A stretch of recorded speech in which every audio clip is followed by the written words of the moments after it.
What's going on, guys? JSGC here, back again for another daily Manchester City transfer update, where finally we're starting to get some serious movements once more in this summer transfer window. So before I do crack on with today's update, make sure, like always, if you are enjoying the content, then do subscribe. I'm going to keep you guys up to date every single day here on YouTube with all the latest City transfer news every single day, so do subscribe. It is free. Social media links are in the description if you want to go and follow me on my X, Instagram and TikTok.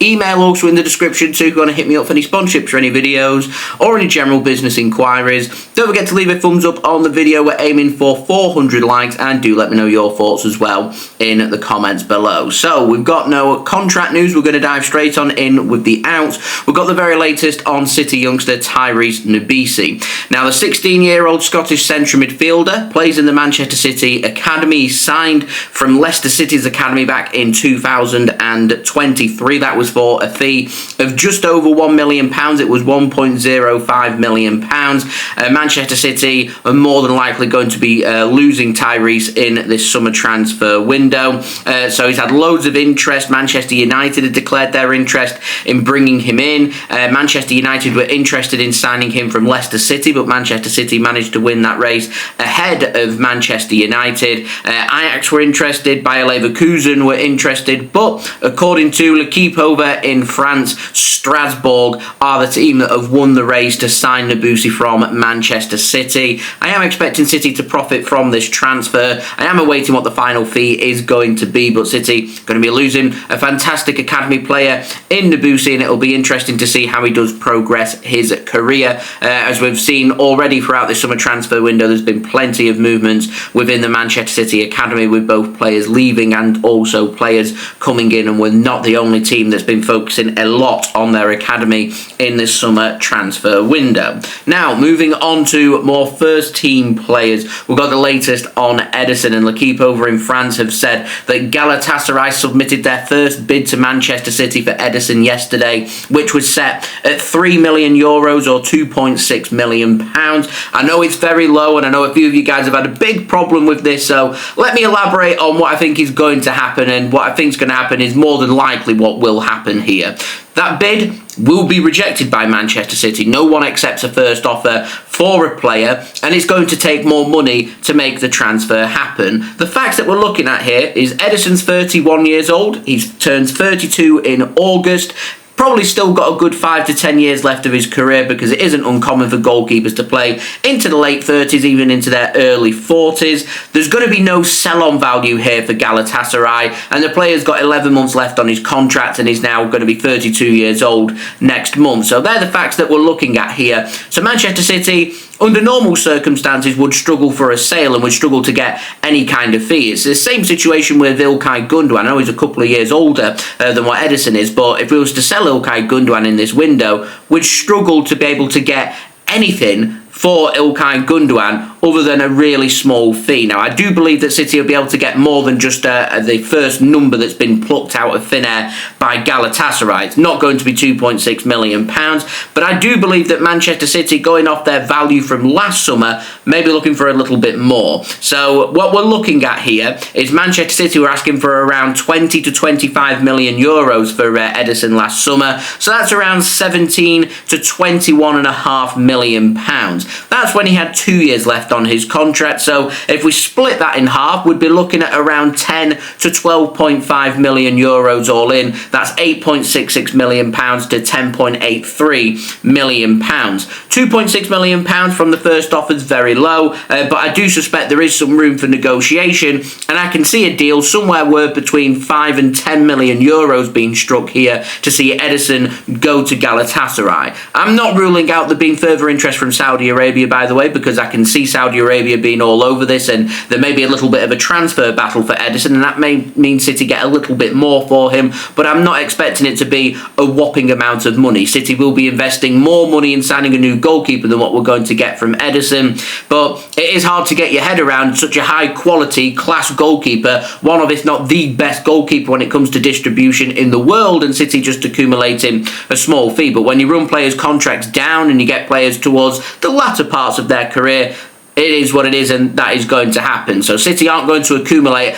a lot of money here for Ederson. It will be worth more than £2.6 million as that first bid came in from Galatasaray. Galatasaray are definitely going to have to negotiate successfully here with Manchester City, because I imagine there will be some competition coming in very soon. So I imagine Galatasaray will want to get this transfer sorted as quickly as possible to ensure that they do fend off any other interested parties, including that from Saudi Arabia, because we know from last summer Ederson was interested in joining a club in Saudi Arabia. So definitely not all over this transfer just yet. We'll see what does happen. And speaking about the other goalkeeper at Manchester City, Stefan Ortega Moreno, got the very latest on him. And Ben Jacobs has said that Burnley want to sign Stefan Ortega from Manchester City this summer, should they see their goalkeeper James Trafford leave. Now, there has been no approach from Burnley when it comes to Stefan Ortega so far in this transfer window, but he is one of a few options that Burnley will be having a look at, and it is expected that James Trafford will be leaving Burnley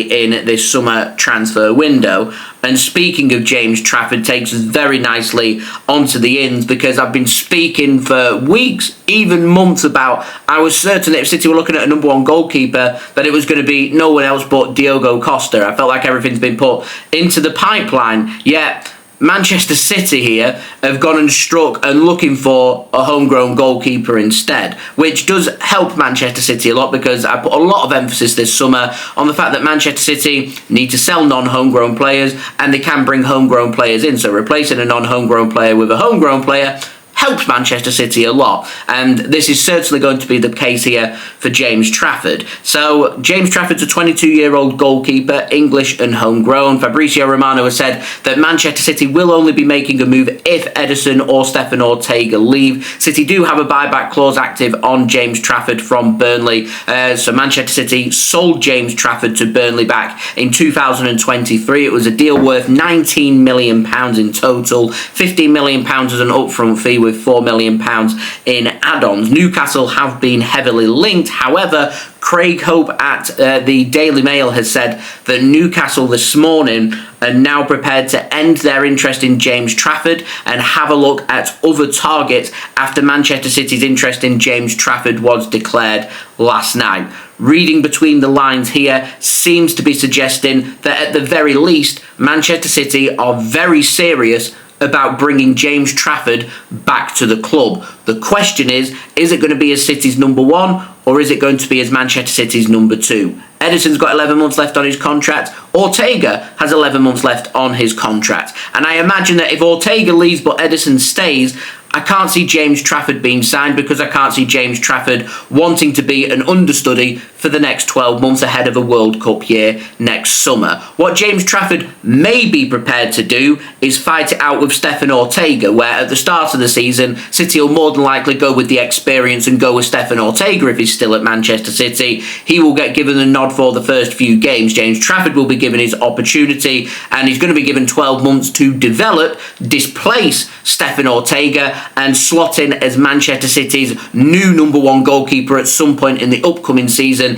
ahead of next season, so the 2026-27 season and beyond. 22 years old, a massive English prospect. He's a fantastic goalkeeper. He's had a tremendous season with Burnley. I know some of you guys have said we've had a bit of reservations about James Trafford in particular from his one season that he's played in the Premier League at Burnley, where he conceded a lot of goals. He was never Burnley's worst player, though. He was a good goalkeeper. It was a good learning experience. I could put the best goalkeeper into that Burnley team. You know, I could put someone like Donnarumma, a fantastic goalkeeper. I could put him into that Burnley team, and he'd concede a heck of a lot of goals, because he's not got the players, he's not got the defence, he's not got the system in front of him to aid him to play to the best of his ability. He does have all that and more at Manchester City, so I think James Trafford would improve tenfold at City, and him becoming a number one goalkeeper at Manchester City, for me, would cement him as a potential, possible next future number one for England as well. And I wouldn't rule out in the next 12 months,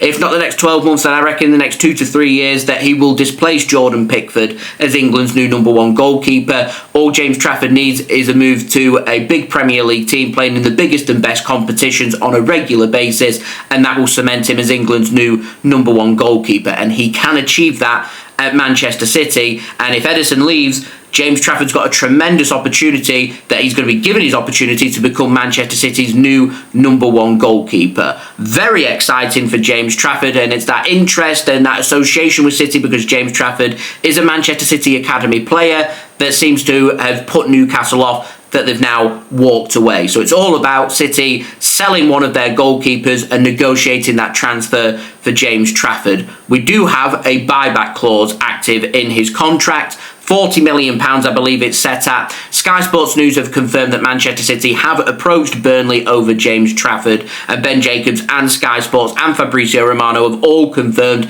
that City don't want to pay £40 million for James Trafford. They do want to negotiate that transfer with Burnley. Relations between City and Burnley are very good, so it's all about now getting movement on one of the City goalkeepers leaving. Once we get that, Manchester City then are going to push forward that interest into offers and successfully negotiating a transfer for James Trafford, which is very much possible. Tremendous movements here in the market for Manchester City, and also Manchester City sorting out their goalkeeping situation that I've spoken about with emphasis for the last 3 to 4 weeks. So I'm very happy, I'm buzzing. I think James Trafford's a tremendous goalkeeper.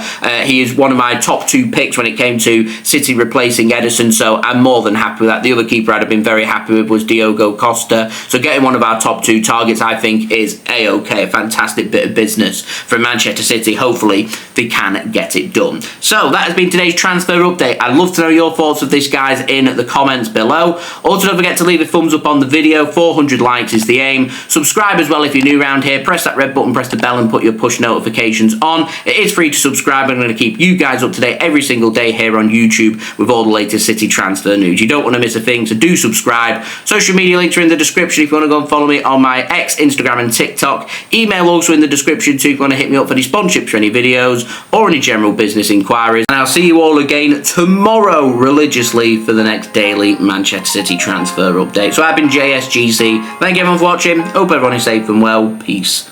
Ciao for now.